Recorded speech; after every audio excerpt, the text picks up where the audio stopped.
નમસ્કાર મિત્રો, જય શ્રી કૃષ્ણ. સ્વાગત છે તમારું આપણી YouTube channel government pension salary info and ન્યૂઝમાં. તો વાલા દર્શક મિત્રો, તમે પણ વૃદ્ધ પેન્શનર અથવા તો સિનિયર સિટીઝન્સ હો તો તમારા માટે આ સમાચાર ખૂબ જ અગત્યના થવાના છે. તો મિત્રો, વૃદ્ધ પેન્શનરો માટે સરકારે નવા 8 લાભો જાહેર કરતા મોજે દરિયા થઈ ગયા છે.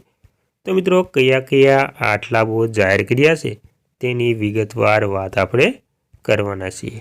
તો મિત્રો, ભારતમાં સરકાર અનેક વિવિધ સંસ્થાઓ વરિષ્ઠ નાગરિકો માટે ખાસ યોજનાઓ અને લાભો પ્રદાન કરે છે, જેને વરિષ્ઠ નાગરિક લાભો તરીકે ઓળખવામાં આવે છે. જેમ જેમ ઉંમર વધે છે તેમ નાણાકીય, આરોગ્ય અને સામાજિક સુરક્ષાની જરૂરિયાતો પણ વધતી જાય છે. તેથી વરિષ્ઠ નાગરિકોને ગૌરવપૂર્ણ જીવન જીવી શકે તે માટે અનેક લાભો પણ પ્રદાન કરે છે. તો મિત્રો, તેમાં આપણે જાણીશું કે વરિષ્ઠ નાગરિકતાના લાભો.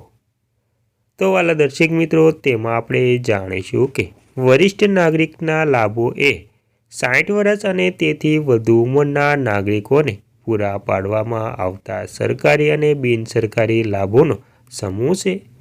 તેનો ઉદ્દેશ્ય મુખ્ય વૃદ્ધોને નાણાકીય રાહત, સુધારેલા આરોગ્ય સંભાળ અને સામાજિક સુરક્ષા પૂરી પાડવાનો છે.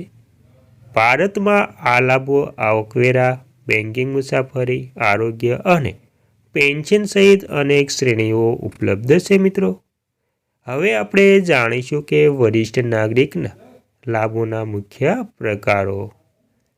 તો મિત્રો, ભારતમાં ઉપલબ્ધ વરિષ્ઠ નાગરિકતા લાભો વિવિધ લાભોમાં જેના ભાગોમાં સમજી શકાય છે, જેથી દરેક વ્યક્તિ તેની જરૂરિયાતો મુજબ લાભો મળી શકે છે. આવકવેરા સંબંધિત વરિષ્ઠ નાગરિકતાના લાભો. તો મિત્રો, તેમાં વરિષ્ઠ નાગરિકોને ખાસ આવકવેરા મુખ્ય મળે છે. તેમાં વરિષ્ઠ નાગરિકોને ખાસ આવકવેરા મુક્તિ મળે છે. 60 વર્ષથી વધુ ઉંમરના નાગરિકો માટે મૂળભૂત કર મુક્તિ મર્યાદા સામાન્ય નાગરિકો કરતાં વધારે, વધુમાં તેમને તબીબી ખર્ચ અને આરોગ્ય વીમા માટે વધારાની કર કપાત પણ મળે છે. મિત્રો, ત્યારબાદ મિત્રો વાત કરીશું કે જે વરિષ્ઠ નાગરિકતાના લાભોને મુખ્ય લાભો. તો મિત્રો, તેમાં જાણીશું કે બેંકો અને ફાઇનાન્સિયલ વરિષ્ઠ નાગરિકતાના લાભો. તો મિત્રો, તેમાં બેન્કિંગ વરિષ્ઠ નાગરિકોને ફિક્સ ડિપોઝિટ પર ઊંચા વ્યાજ દરો આપે છે. બચત ખાતાઓ, લઘુત્તમ બેલેન્સ માફી અને પ્રાથમિકતા સેવા પણ પ્રદાન કરે છે. વરિષ્ઠ નાગરિક બચત યોજના જેવી ઘણી સરકારી બચત યોજનાઓ પણ આ વરિષ્ઠ નાગરિકને લાભો મળે છે. હવે મિત્રો, જાણીશું કે આરોગ્ય સંબંધિત વરિષ્ઠ નાગરિકતાના લાભો. તો મિત્રો, તેમાં વૃદ્ધો માટે આરોગ્ય એક મોટી ચિંતા છે. વરિષ્ઠ નાગરિકતાના લાભો સરકારી હોસ્પિટલોમાં સબસિડીવાળી સારવાર, આરોગ્ય તપાસ અને કેટલાક રાજ્યોમાં મફત દવાઓ પૂરી પાડે છે.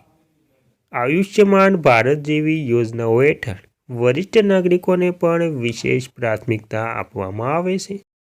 અને મિત્રો, ત્યારબાદ જાણીશું કે મુસાફરી અને પરિવહનમાં વરિષ્ઠ નાગરિકતાના લાભો.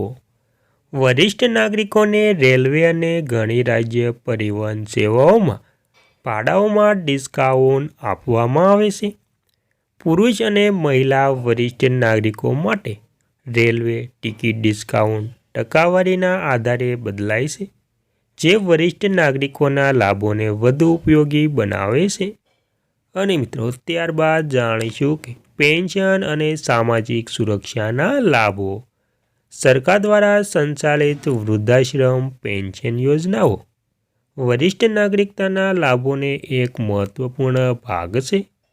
આ યોજનાઓ એક નિશ્ચિત માસિક રકમ પૂરી પાડે છે, જે વૃદ્ધોને નાણાકીય સહાય પૂરી પાડે છે અને તેમને આત્મનિર્ભર રહેવા માટે સક્ષમ બનાવે છે. મિત્રો, ત્યારબાદ મિત્રો જાણીશું કે વરિષ્ઠ નાગરિકતાના લાભો કેવી રીતે મેળવશો।